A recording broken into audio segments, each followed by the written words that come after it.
Obrigado, senhor presidente, senhores vereadores, senhoras vereadoras, senhores e senhoras. Bom, eu acho que se a nossa imprensa não trabalhasse com 2 pesos e 2 medidas, a gente estaria discutindo as pedaladas fiscais do Eduardo Paes. Mas quando não interessa, a sociedade não fica sabendo das pedaladas fiscais. Uma delas, outros vereadores já lembraram aqui, diz respeito ao orçamento, os gastos para manutenção e desenvolvimento do ensino, que deveriam corresponder a 25% das receitas líquidas do município, mas que no ano passado correspondeu a apenas 17,91%. Qual é a mágica? Como é que o governo dá essa pedalada?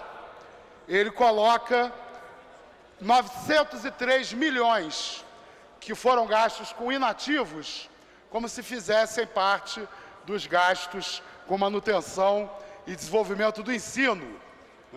Então, essa é uma pedalada fiscal grave, que tem graves consequências na nossa cidade.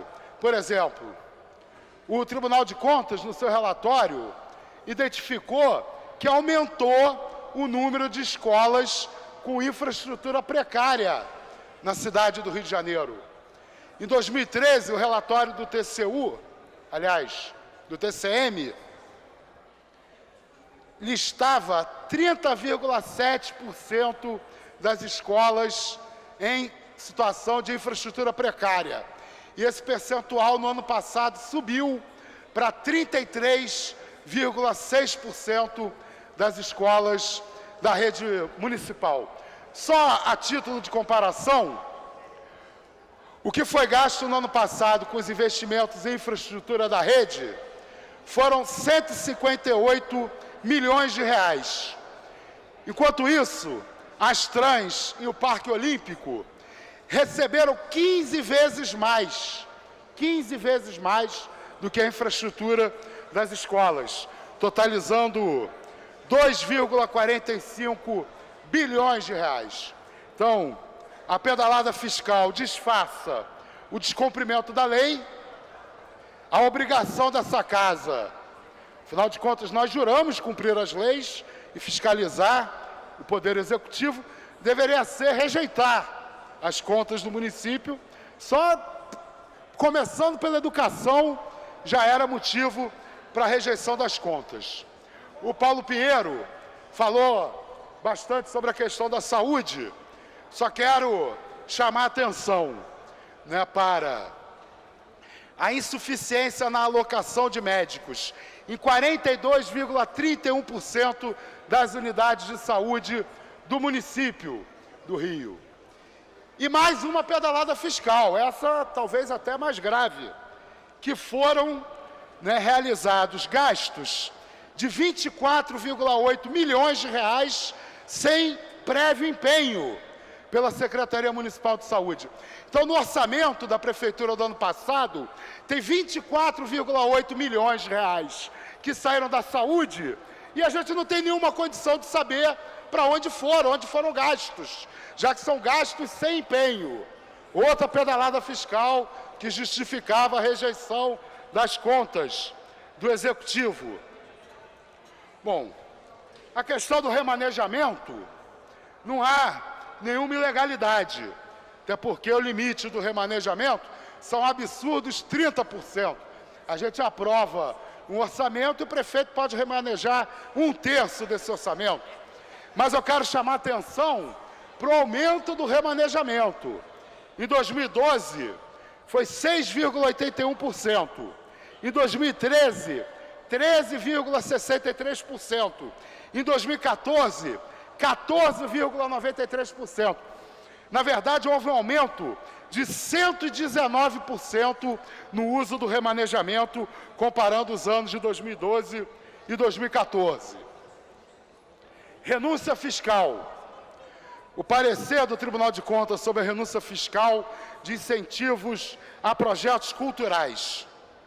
Em detrimento do fomento às áreas carentes de produtos culturais, os projetos analisados, em sua maioria, beneficiaram áreas que já são mais atendidas e conhecidas por produtos culturais, como a Zona Sul e o centro da cidade. Cabe destacar ainda que o incentivo fiscal concedido pela Prefeitura do Rio de Janeiro é muitas vezes percebido pela mídia e sociedade carioca como um patrimônio, um patrocínio realizado exclusivamente pela empresa, que na realidade é um contribuinte incentivador que se utiliza de recursos financeiros da Prefeitura. Isso evidentemente não é uma ilegalidade, mas também aponta um grave problema na política de fomento à cultura na nossa cidade. Como cabe às empresas, né, escolherem os projetos e depois serem beneficiados pela renúncia fiscal, as empresas, evidentemente, escolhem usar o dinheiro público para fazer a sua publicidade nas áreas mais ricas da cidade, porque eles querem fazer publicidade para os seus consumidores, para os seus clientes. Né? Então não dá, mesmo que não tenha um problema do ponto de vista legal, é um problema político que a Prefeitura do Rio de Janeiro permita que as empresas se apropriem do dinheiro público, façam propaganda como se fosse dinheiro privado e ainda fiquem escolhendo financiar apenas atividades culturais nas zonas mais ricas da cidade. Outra pedalada fiscal: uso de recursos do Fundo de Iluminação Pública no Parque Olímpico. Foi constatado o gasto de 8,4 milhões do Fundo de Iluminação Pública no Parque Olímpico, né, que não poderia, né, ter utilizado recursos desse fundo, porque não se trata de iluminação de uso comum da população. Né? Então é mais uma pedalada fiscal. E para encerrar, eu queria chamar a atenção do seguinte: o empresário Pasquale Mauro é o terceiro maior devedor do IPTU do município, devendo mais de 100 milhões de reais. Ainda assim, o empresário conseguiu uma penhora de 5% da receita da Colurb. Ele fez um processo judicial anos atrás.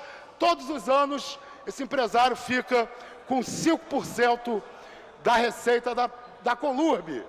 Ele deve 100 milhões de IPTU, mas recebe 12 milhões por ano dos cofres públicos. E a Carvalho Hosken, né, que também figura como uma das maiores devedoras do município, no montante de 44 milhões, ela é uma das principais beneficiárias das obras do Parque Olímpico, né, através do consórcio Rio Mais. Então, essas breves observações que eu fiz, baseado no relatório do Tribunal de Contas do município, me obriga, para ser fiel ao juramento que fiz ao tomar posse nessa casa, de cumprir as leis do nosso município, me obriga a votar contra o parecer, a votar contra as contas da Prefeitura do Rio de Janeiro. E espero que a imprensa carioca também dê destaque às pedaladas fiscais do Eduardo Paes, que provavelmente sairão impunes hoje aqui dessa casa.